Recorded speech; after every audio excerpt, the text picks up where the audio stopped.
നമസ്കാരം, ഞാൻ ഡോക്ടർ ബ്രിജേഷ്. സ്വാഗതം കരിയർ പാത്വേ എന്ന ഈ യൂട്യൂബ് ചാനലിലേക്ക്. ഈ വീഡിയോയിൽ ഞാൻ പറയാനായിട്ട് ശ്രമിക്കുന്നത് ഓസ്ട്രേലിയയിൽ പഠിക്കണമെന്ന് ആഗ്രഹിക്കുന്നവർ ഉറപ്പായും അറിയേണ്ട 2-3 കാര്യങ്ങൾ ഞാനല്ല സൂചിപ്പിക്കുന്നത്, മറിച്ച് ഈ മേഖലയിലെ ഒരു എക്സ്പേർട്ടിൽ നിന്ന് നമുക്ക് മനസ്സിലാക്കാം. ഓർക്കുക, നമ്മുടെ കുട്ടികളൊക്കെ ഓസ്ട്രേലിയയിലേക്ക് പഠിക്കുവാൻ പോകുന്നത് അവിടെ ഒരു PR പെർമനൻറ്റ് റെസിഡൻസി വിസ ലഭിക്കണം എന്ന ആഗ്രഹത്തോടെയാണ്. എന്നാൽ ഇക്കാലത്തായി കാണുന്ന ഒരു വലിയ കാര്യം, പോകുന്ന പല കുട്ടികൾക്കും PR ലഭിക്കാതെ തിരികെ നിരാശരായി വരുന്ന ഒരു കാഴ്ചയാണ്. അപ്പോൾ എങ്ങനെ പഠനം കഴിഞ്ഞ് ഒരു PR ഉറപ്പാക്കാം എന്നുള്ള കാര്യങ്ങളാണ് ഈ വീഡിയോയിൽ നമ്മൾ മനസ്സിലാക്കുന്നത്.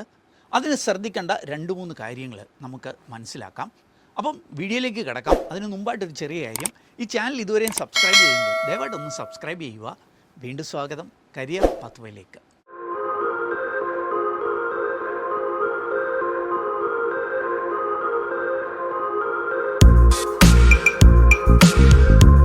അപ്പോൾ ഓസ്ട്രേലിയൻ പഠനവുമായി ബന്ധപ്പെട്ട് ക്രൂഷ്യലായിട്ട് ശ്രദ്ധിക്കേണ്ട ചില കാര്യങ്ങൾ നമ്മൾ ഈ വീഡിയോയിൽ മനസ്സിലാക്കുന്നു. കാര്യങ്ങൾ നമ്മളുമായിട്ട് ഷെയർ ചെയ്യുവാനായിട്ട് ഒരു എക്സ്പെർട്ട് നമ്മളോടൊപ്പം ജോയിൻ ചെയ്യുന്നുണ്ട്, മിസ്റ്റർ മാത്യൂസ് ഡേവിഡ്.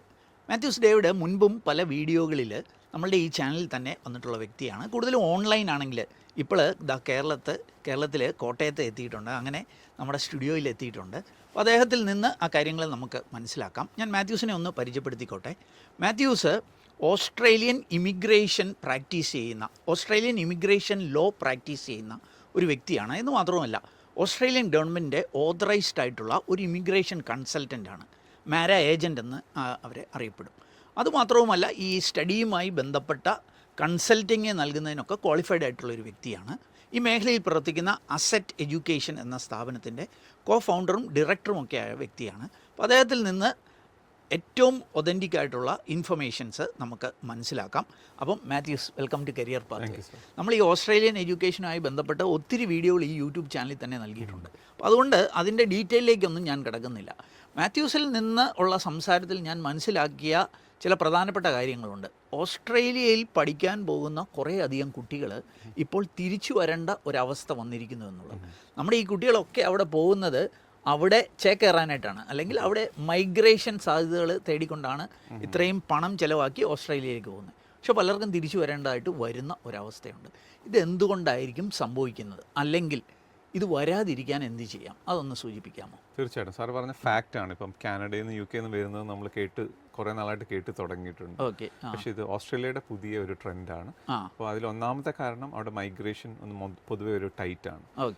അതോടൊപ്പം തന്നെ നമ്മുടെ ഇന്റർനാഷണൽ സ്റ്റുഡൻസിന്റെ നമ്പർ വളരെ അധികമായിട്ട് ഇന്നത്തെ ഒരു കണക്ക് നോക്കിയാൽ ഒരു 8,30,000 കുട്ടികളോളം ഇന്നത്തെ ദിവസം അവിടെ പഠിക്കുന്നുണ്ട്. ഇന്റർനാഷണൽ സ്റ്റുഡൻസ് മാത്രം, എല്ലാ രാജ്യങ്ങളിലും. 1,00,000-ലധികം ഇന്ത്യൻ സ്റ്റുഡൻസ് ആണ്. അപ്പോൾ 1/8 ഒന്നെങ്കിലും നമ്മുടെ ആൾക്കാരായിരിക്കും. അപ്പം അങ്ങനെ നോക്കുമ്പോൾ നമ്മുടെ ഓസ്ട്രേലിയയെ സംബന്ധിച്ചുള്ള ഒരു വർഷം നമ്മുടെ PR അല്ലെങ്കിൽ നമ്മുടെ പെർമനന്റ് റെസിഡന്റ് വിസ എന്ന് പറയുന്നത് 1,85,000 ആണ്. അപ്പം 8 ലക്ഷം പഠിക്കുന്നതിൽ 2 ലക്ഷത്തിൽ താഴെ ആൾക്കാർക്ക് മൈഗ്രേഷനിൽ പോകാനുള്ള സാധ്യത അത്ര സീറ്റാണ് അലോക്കേറ്റഡ് ആയിട്ടുള്ളത്. അപ്പൊ അത് തന്നെ ആ ഡിഫറൻസസ് തന്നെ നമുക്ക് അതിനുള്ള ആൻസർ ആണ്. പക്ഷെ അതുപോലെ തന്നെയാണ് ഈ കുട്ടികൾ അവിടെ എത്തുമ്പോൾ കൃത്യമായ ഒരു പ്ലാനിങ് ഇല്ലാതെ വരുന്നത് കൊണ്ട് അവർ പലപ്പോഴും PR സപ്പോർട്ട് ചെയ്യാത്ത സ്റ്റേറ്റിലും PR സപ്പോർട്ട് ചെയ്യാത്ത കോഴ്സിലൊക്കെ എന്റെ PR ഉണ്ട്. അപ്പൊ അങ്ങനെയൊക്കെ വരുന്നവരാണ് ഇത്രയും പെട്ടെന്ന് തന്നെ PR തിരിച്ചു വരേണ്ടി വരും. അപ്പൊ ഇവിടുന്ന് പോകുന്നവരുടെ ഒക്കെ ലക്ഷ്യം അവിടെ പെർമനന്റ് റെസിഡൻസിയാണ്. അപ്പോൾ അപ്പോൾ ഇനി പോകാൻ ആഗ്രഹിക്കുന്നവരെങ്കിലും അതുമായി ബന്ധപ്പെട്ട ഒരു PR-ലേക്ക് പഠനത്തിന് ശേഷം എത്താൻ എന്തൊക്കെ കാര്യങ്ങൾ ശ്രദ്ധിക്കണം, ഒന്ന് സൂചിപ്പിക്കാം. ഇതിലെനിക്ക് തോന്നുന്നു മെയിനായിട്ട് ഞാൻ കുറ്റപ്പെടുത്തുമല്ല, ഇത് നമ്മളുടെ സ്റ്റുഡൻസിൻ്റെയോ അല്ലെങ്കിൽ പേരൻസിൻ്റെയോ ഒരു കൃത്യമായ ഒരു അവബോധമില്ലാത്തത് തന്നെയാണ് എൻ്റെ പ്രശ്നം. അവരെല്ലാം സംബന്ധിച്ചിടത്തോളം അവരുടെ ക്ലാസ്സിലെ ഫ്രണ്ട്സ് ഓസ്ട്രേലിയയിലേക്ക് പോയി, അല്ലെങ്കിൽ പള്ളിയിൽ നിന്ന് ആരെങ്കിലും പോയി, എന്നാൽ അവിടെ മോനും പോട്ടെ, പിയർ പ്രഷറാണ്. അപ്പം അങ്ങനെ ഓസ്ട്രേലിയയിൽ എന്തെങ്കിലും കോഴ്സിന് എവിടെയെങ്കിലും ഒക്കെ എത്തിപ്പെടുന്ന ഒരവസ്ഥ. അപ്പോൾ അതിൽ ഒരു ഓസ്ട്രേലിയയിൽ ചെന്നാൽ ലൈഫ് സെറ്റായെന്നാണ് വിചാരം. അതിൽ ഒരു വിഭാഗമായിട്ട് നമ്മുടെ എഡ്യൂക്കേഷൻ ഏജൻസും ഇവിടുന്ന് അതിൽ ഭാഗമായിട്ട് പോയിട്ടുണ്ട്. അവരെ സംബന്ധിച്ചിടത്തോളം അവർക്ക് പറ്റിയ കോഴ്സസ് സെല്ല് ചെയ്യുന്നു. ഈ കുട്ടികൾ അവിടെ എത്തിക്കഴിയുമ്പോഴാണ് മൈഗ്രേഷനെ പറ്റി ചിന്തിക്കുന്നത്. അതുവരെ മൈഗ്രേഷനെ പറ്റി പറഞ്ഞു കൊടുക്കാൻ ഓതറൈസ്ഡ് ആയിട്ടുള്ള ആൾക്കാർ ഇതിൻ്റെ അകത്തൊന്നും ഉണ്ടാവില്ല. മൈഗ്രേഷൻ ഫേംസ് ഞങ്ങൾ തന്നെ എഡ്യൂക്കേഷനിൽ തൊട്ടിട്ട് ഇപ്പോൾ 2 വർഷമായിട്ട് മൈഗ്രേഷൻ ഫേംസ് വലിയ ഫേംസ് ഒന്നും തന്നെ എഡ്യൂക്കേഷൻ ആദ്യം തൊടാറില്ല. അതുകൊണ്ട് തന്നെ മൈഗ്രേഷന് ബന്ധപ്പെടുത്തി അതുമായി പറ്റിയ കോഴ്സാണോ, അതിനെ സപ്പോർട്ട് ചെയ്യുന്ന സ്ഥലത്താണോ ഇവർ ചെല്ലുന്നതെന്ന് നമുക്ക് ഇവർക്ക് ഒരു എത്തിപ്പെടുന്നത് വളരെ വിരളമായിരുന്നു. അപ്പോൾ അതാണ് എൻ്റെ ആദ്യത്തെ ചോദ്യം. സ്ഥലം എന്ന് പറഞ്ഞു, ഈ മൈഗ്രേഷൻ സാധ്യതകളുള്ള സ്ഥലം അതെന്താണ്, അതൊന്ന് സൂചിപ്പിക്കാമോ? സോ ഓസ്ട്രേലിയ നമ്മൾ 2ആയിട്ട് ക്ലാസിഫൈ ചെയ്യും. ഒന്ന് നമ്മുടെ regional Australia, non regional Australia. ഈ നോൺ റീജിയണൽ ഓസ്ട്രേലിയ എന്ന് പറഞ്ഞാൽ 3 സിറ്റികൾ മാത്രമേ, ബ്രിസ്ബെയിൻ, സിഡ്നി, മെൽബൺ. ഏറ്റവും ഡെവലപ്ഡ് ആയിട്ടുള്ള അല്ലെങ്കിൽ ഏറ്റവും ഡിമാൻഡ് ആയിട്ടുള്ള ഒരു സ്ഥലം. അൺഫോർച്ചുനേറ്റ്ലി ഈ 3 സ്റ്റേറ്റിലും അല്ലെങ്കിൽ 3 സിറ്റീസിലുമാണ് മെജോറിറ്റി ഓഫ് ദ മലയാളി കുട്ടികളും വന്ന് പെട്ടിരിക്കുന്നത്. ഇവരുടെ ഒരു പ്രശ്നം എന്ന് പറഞ്ഞാൽ ഇവരോട് പഠിച്ചു കഴിഞ്ഞാൽ നമുക്കൊരു സ്റ്റേ ബാക്ക് പീരീഡ് ഉണ്ട്. അപ്പം നമ്മുടെ പ്രൈം മിനിസ്റ്റർ വന്ന് 3 വർഷം വരെ മാസ്റ്റേഴ്സ് ഉള്ളവർക്ക് സ്റ്റേ ബാക്ക് മേടിച്ചു തന്നിട്ടുണ്ട്. ഇന്ത്യൻ പാസ്പോർട്ടിന് മാത്രമേ ഉള്ളൂ, വേറെ സ്റ്റേറ്റ് ആർക്കില്ല. പക്ഷെ ഇവർക്ക് ഈ 3 വർഷത്തിനുള്ളിൽ PR എത്തിയില്ലെങ്കിൽ അവർക്ക് തിരിച്ചു പോരേണ്ടി വരും. പക്ഷെ ഈ 3 സ്റ്റേറ്റിലല്ലാതെ റീജിയണൽ ആയിട്ട്, റീജിയൻ എന്ന് പറയുമ്പോൾ ക്യാപിറ്റൽ നമ്മുടെ ഓസ്ട്രേലിയയുടെ ക്യാപിറ്റലായ ACT, ഓസ്ട്രേലിയൻ ക്യാപിറ്റൽ ടെറിട്ടറിയുടെ കാൻബറയും റീജിയനിലാണ്, പെർത്ത് റീജിയനിലാണ്, അഡ്ലേഡ് റീജിയനിലാണ്. അങ്ങനെയുള്ള സ്ഥലങ്ങൾ വരുമ്പോൾ ഇവർക്ക് പിന്നീട് ഒരിക്കൽ കൂടി സ്റ്റേ ബാക്ക് എക്സ്റ്റെൻഡ് ചെയ്യാനുള്ള അവസരങ്ങളുണ്ട്. അത് ഒരു ഇമ്പോർട്ടൻറ്റ് ഫാക്ടർ. അപ്പം ഈ നോൺ റീജിയണൽ ഏരിയാസ് സെലക്ട് ചെയ്യുന്നതാണ് ബെറ്റർ എന്ന് മാത്രമല്ല അവിടെ സ്റ്റേ ബാക്ക് കൂടുതൽ കിട്ടും. വേറെ എന്തെങ്കിലും അഡ്വാൻറ്റേജ് ആണ്? തീർച്ചയായിട്ടും. ഈ സ്റ്റേ ബാക്ക് കൂടുതൽ കിട്ടുമ്പോൾ തന്നെ ഞാൻ പറഞ്ഞ പോലെ ഓരോ വർഷവുമാണ് ഈ 1,85,000 സീറ്റ്. ഒരു വർഷം അധികം കിട്ടിയാലും അവർക്ക് അറ്റ്ലീസ്റ്റ് ഒരു ചാൻസ് കൂടെ ഈ 1,85,000 ചെന്ന് വിടാനുള്ള സാധ്യതകൾ കിട്ടും. അതായത് ഈ 8 ലക്ഷത്തിൽ നിന്ന് 1,85,000 പേർക്കാണ് PR കിട്ടുക. അപ്പോൾ അതിലേക്കുള്ള ചാൻസസ് ഒരു പ്രാവശ്യം കൂടെ ട്രൈ ചെയ്യാൻ ഈ സ്റ്റേ ബാക്ക് ഒരു വർഷം കൂടെ കിട്ടുന്നത് കൊണ്ട് സാധിക്കുന്നു എന്നുള്ളതാണ്. ഇതുപോലെ ഈ റീജിയനിൽ തന്നെ കാറ്റഗറി 3 റീജിയൻസ് ഉണ്ട്. ക്യാപിറ്റൽ സിറ്റീസ്, ഡാർവിൻ, ടൂം, അങ്ങനെയുള്ള വേറെ കുറച്ചുകൂടെ റീജിയണലായിട്ടുള്ള സ്ഥലത്ത് പോയാൽ അഡീഷണൽ 2 years ആണ് വരുന്നത്. സ്റ്റേ ബാക്ക് വീണ്ടും 2 വർഷം കൂടെ കിട്ടും. അപ്പോൾ അങ്ങനെ നമ്മൾ സ്പെസിഫിക്കലി അങ്ങനെയുള്ള സ്ഥലങ്ങൾ നോക്കി പോകുമ്പോൾ തന്നെ നമുക്ക് ഈ 5 വർഷത്തെ സ്റ്റേ ബാക്ക് കിട്ടുമ്പോൾ തന്നെ ഇവർ മുടക്കിയ പൈസയിൽ അധികമായിട്ട് അവർക്ക് ഒരു ജോലി ചെയ്തൊരു വരുമാനം ആ സമയം കൊണ്ട് ഉണ്ടാക്കാം എന്ന് മാത്രമല്ല ഈ PR-ന് 2 വർഷം എക്സ്ട്രാ ട്രൈ ചെയ്യാനുള്ള സാധ്യത. അങ്ങനെ 2 അഡ്വാൻറ്റേജ് ഉണ്ട് അല്ലേ? മൂന്നാമതായിട്ട് ഏറ്റവും ശ്രദ്ധിക്കേണ്ടത് ഡെൻസിറ്റി അല്ലെങ്കിൽ പോപ്പുലേഷൻ, ഇന്റർനാഷണൽ സ്റ്റുഡൻറ്റിൻ്റെ പോപ്പുലേഷൻ കുറവുള്ള സ്റ്റേറ്റിലേക്ക് പോകാൻ ശ്രമിക്കുക. ഞാനത് എപ്പോഴും ഉദാഹരണം പറയാനുള്ള 2 സ്റ്റേറ്റ് ന്യൂ സൗത്ത് വെയിൽസും വിക്ടോറിയയാണ്. ഇന്നത്തെ ദിവസം ഞാൻ 8 ലക്ഷം കുട്ടികൾ പഠിക്കുന്നുണ്ടെന്ന് പറഞ്ഞു. അതിൽ 3 ലക്ഷം കുട്ടികളും പഠിക്കുന്നത് ന്യൂ സൗത്ത് വെയിൽസ് ആണ്, സിഡ്നി ഉള്ള സ്ഥലത്ത്. വിക്ടോറിയയിൽ 2,50,000 പിള്ളേരും പഠിക്കുന്നുണ്ട്. അപ്പം 8,05,00,000 ഈ 2 സ്റ്റേറ്റ് കഴിഞ്ഞു. അല്ലെങ്കിൽ ബ്രിസ്ബെയിനോട് എടുത്തു കഴിഞ്ഞാൽ 1,00,000 അവിടെയുണ്ട്. ബാക്കിയുള്ള സ്റ്റേറ്റിലൊക്കെ കുട്ടികൾ വളരെ കുറവാണ്. ഇത്രയും പേരിൽ നിന്നാണ് അവിടെ ഈ വിസ കിട്ടാനുള്ള സാധ്യതകൾ കുറയുക. അപ്പം അങ്ങനെ എന്തെങ്കിലും ഈ ഓരോ റീജിയൻ വൈസ് അല്ലെങ്കിൽ ഒരു ഡിവിഷൻ ഉണ്ടോ, നമ്പർ ഓഫ് വിസ അങ്ങനെ ഉണ്ടോ? ഓരോ സ്റ്റേറ്റിനും അവരുടെ ആൾക്കാരെ സപ്പോർട്ട് ചെയ്യാനുള്ള വിസ നമ്പേഴ്സ് ഉണ്ട്. ഇപ്പൊ ന്യൂ സൗത്ത് വെയിൽസിനാണെങ്കിൽ 3,600, വിക്ടോറിയക്കാണെങ്കിൽ ഈ വർഷം കുറച്ചാണ്, 5,000 ആയിരുന്നു. വിക്ടോറിയക്കാണെങ്കിൽ 3,600. ഈ 3 ലക്ഷം കുട്ടികൾ പഠിക്കുന്ന ആ സ്ഥലത്ത് 3,600 ഉള്ളൂ. അപ്പം 3 ലക്ഷം പഠിക്കുന്നിടത്ത് 3,600 PR സീറ്റ്സേ ഉള്ളൂ. അപ്പോൾ ഭയങ്കര ടൈറ്റ് ആണ്. 1/100 മാത്രമേ അവിടെ ചാൻസ് ഉള്ളൂ. അതേസമയം ടാസ്മാനിയ എന്ന് പറഞ്ഞ സ്റ്റേറ്റ് ഒരു ഐലൻഡ് സ്റ്റേറ്റ് ആണ്. അവിടെ ആകെ 7,000 കുട്ടികൾ പഠിക്കുന്നു. അവിടെയും 2,000 അപ്പോൾ അവിടെ 30% ചാൻസസ് ഉണ്ട്. ഇവർക്ക് 5 year സ്റ്റേ ബാക്ക് ഉണ്ടെങ്കിൽ അല്ലെങ്കിൽ 4 year സ്റ്റേ ബാക്ക് ഉണ്ടെങ്കിൽ ഓൾമോസ്റ്റ് എല്ലാവർക്കും അത് ഗ്യാരണ്ടി 5 times ട്രൈ ചെയ്യും. അപ്പം മിക്കവാറും അവർക്ക് ഇത് കിട്ടാൻ പറ്റും. സിമിലർ ആണ് നോർത്തേൺ ടെറിട്ടറി. അവിടെ ആണെങ്കിൽ 5,000 കുട്ടികൾ, അവിടെയും 2,000 സീറ്റോളുണ്ട്. അപ്പോൾ അങ്ങനെ സ്ഥലങ്ങൾ മോസ്റ്റ് ഇമ്പോർട്ടൻ്റ് ആണ്. ആ സ്റ്റേറ്റ് സപ്പോർട്ട് ചെയ്യുന്ന ഓക്കുപേഷൻ ലിസ്റ്റ് ഇമ്പോർട്ടൻ്റ് ആണ്. ചില സ്ഥലങ്ങളിലൊക്കെ ഓക്കുപേഷനിൽ മിനിമം എക്സ്പീരിയൻസ് റിക്വയർഡ് ആണ്. അപ്പോൾ അത്തരം കാര്യങ്ങളൊക്കെ ഈ കോഴ്സ് സെലക്ട് ചെയ്യുന്നതിൽ എന്തെങ്കിലും ശ്രദ്ധിക്കേണ്ടത്? പിന്നെ തീർച്ചയായിട്ടും. ഇപ്പോൾ റീസെൻ്റ്ലി എൻ്റെ ഒരു കൺസൾട്ടേഷൻ കഴിഞ്ഞപ്പം ഇവിടുന്ന് BCom കഴിഞ്ഞിട്ട് ഒരു മാനേജ്മെന്റ് റിലേറ്റഡ് ആയിട്ടുള്ള കോഴ്സസിന് വന്ന ഒരാളാണ്. ബിസിനസ് അനലിറ്റിക്സ് ആണ് വന്നത്.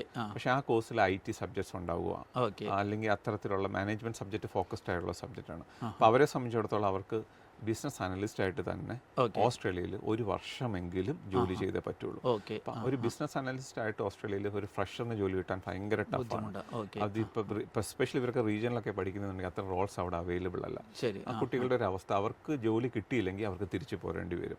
അപ്പോൾ ഇത്തരത്തിൽ കോഴ്സ് സെലക്ട് ചെയ്യുമ്പോൾ കൃത്യമായ PR-ന് സാധ്യതകളുള്ള കോഴ്സ് സെലക്ട് ചെയ്ത് വന്നാലാണ് ചെയ്യാൻ പറ്റുള്ളൂ. ഇപ്പോൾ BCom-കാർ MCom സെലക്ട് ചെയ്താലും കുഴപ്പമില്ല. ഞാൻ പറഞ്ഞ പോലെ ടാസ്മാനിയ, നോർത്തേൺ ടെറിട്ടറി സെലക്ട് ചെയ്താൽ MCom-ലാണെങ്കിലും അവർക്ക് PR കിട്ടും. അവർ ഈ തരത്തിലുള്ള കോഴ്സസ് മാറ്റിയെടുക്കേണ്ട കേസില്ല. പക്ഷെ BCom കഴിഞ്ഞവർക്ക് നോൺ അലൈഡ് ഹെൽത്തിലേക്ക് തന്നെ വരാൻ പ്രശ്നങ്ങളൊന്നുമില്ല. നഴ്സിംഗ് അഡ്മിഷൻ കൊടുക്കുന്നുണ്ട്, ഫാർമസിക്ക് അഡ്മിഷൻ കൊടുക്കുന്നുണ്ട്. അപ്പോൾ അവർക്ക് അത് ഇൻട്രസ്റ്റ് കൃത്യമായിട്ട് പ്രൂവ് ചെയ്യാൻ പറ്റുവാണെങ്കിൽ അവർക്ക് അത്തരത്തിലുള്ള കോഴ്സ് എടുത്തിട്ട് മാസ്റ്റേഴ്സിൽ വരാൻ സാധിക്കും. അവർക്ക് നഴ്സായിട്ട് ഓസ്ട്രേലിയ കൺസിഡർ ചെയ്യുകയും ചെയ്യും MSc കഴിഞ്ഞാൽ. അപ്പോൾ കോഴ്സ് സെലക്ട് ചെയ്യുന്നത് മോസ്റ്റ് ഇമ്പോർട്ടൻ്റ് ആണ്. ആ കോഴ്സ് ഓസ്ട്രേലിയയുടെ ഇമിഗ്രേഷൻ ലിസ്റ്റിൽ, ഇപ്പോൾ ഇന്നത്തെ ഇമിഗ്രേഷൻ ലിസ്റ്റ് ആയിരിക്കത്തില്ല അടുത്ത വർഷത്തെ ഷോർട്ടേജ് നോക്കിയിട്ട് അത്തരം കോഴ്സുകൾ ഡിമാൻഡുള്ള കോഴ്സസിലേക്ക് ഡിമാൻഡുള്ള സ്ഥലത്ത് പഠിച്ച ഈ കുട്ടികൾക്കെല്ലാം PR ആകും. ഒരു മൈഗ്രേഷൻ റിലേറ്റഡ് വീഡിയോയിൽ മാത്യൂസ് തന്നെ സൂചിപ്പിച്ചിരുന്നു ഇപ്പോൾ ഡിമാൻഡുള്ള 3-4 ഏരിയാസ്.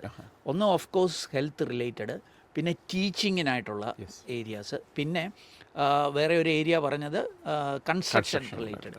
അപ്പോൾ അങ്ങനെയുള്ള കോഴ്സുകൾ പഠിക്കുന്നവർക്ക് കൂടുതൽ അവസരങ്ങളുണ്ട്. തീർച്ചയായിട്ടും അതാണ് ഇത് മോസ്റ്റ് ഡിമാൻഡിങ് ആയിട്ട് അല്ലെങ്കിൽ ഏറ്റവും ഷോർട്ടേജ് ഉള്ള ഓക്കുപേഷനായിട്ട് ഓസ്ട്രേലിയ കൺസിഡർ ചെയ്യുന്നത്. അപ്പോൾ അത്തരം കോഴ്സസ് പഠിച്ചു കഴിഞ്ഞാൽ ഉറപ്പായിട്ടും അത് PR-ലേക്കുള്ള പാത്വേ ആണ്. കാരണം ഓസ്ട്രേലിയയെ സംബന്ധിച്ചിടത്തോളം അവിടെ പഠിച്ച് അവിടെ എക്സ്പീരിയൻസ് ഉണ്ടെങ്കിൽ പല സ്റ്റേറ്റും അവർക്ക് ഹൈ കൺസിഡറേഷൻ കൊടുക്കും. ഇല്ലെങ്കിൽ അവരുടെ എംപ്ലോയർ അവരെ സ്പോൺസർ ചെയ്യാൻ റെഡി ആവുകയും ചെയ്യും. അപ്പം മാത്യൂസ് പറഞ്ഞ ഒരു വളരെ പ്രധാനപ്പെട്ട ഒരു കാര്യം, ഇമിഗ്രേഷൻ അല്ലെങ്കിൽ ഒരു PR പെർമനന്റ് റെസിഡൻസി ഉദ്ദേശിച്ചാണ് നിങ്ങൾ ഓസ്ട്രേലിയയിൽ പഠിക്കാൻ പോകുന്നതെങ്കിൽ നിങ്ങൾ ഡെഫിനറ്റായിട്ട് നിങ്ങൾ പഠിക്കുന്ന സ്ഥലം വളരെ പ്രധാനപ്പെട്ടതാണ്. അതേപോലെ ഏത് കോഴ്സ് പഠിക്കുന്നു എന്നുള്ളതൊക്കെ വളരെ പ്രധാനപ്പെട്ടതാണ് എന്നാണ് സൂചിപ്പിച്ചത്. ഞാൻ ഒരു കാര്യം കൂടി, നമ്മുടെ ആസറ്റ് മൈഗ്രേഷൻ, നമ്മൾ എഡ്യൂക്കേഷൻ ഇപ്പോൾ ചെയ്യുന്നുണ്ടല്ലോ അല്ലേ, ഓസ്ട്രേലിയ എഡ്യൂക്കേഷൻ. അപ്പം ഇപ്പോൾ ഓസ്ട്രേലിയ എഡ്യൂക്കേഷൻ ഇപ്പം നമ്മുടെ കേരളത്തിൽ തന്നെ ഒത്തിരി ഏജൻസീസ് ഉണ്ട്.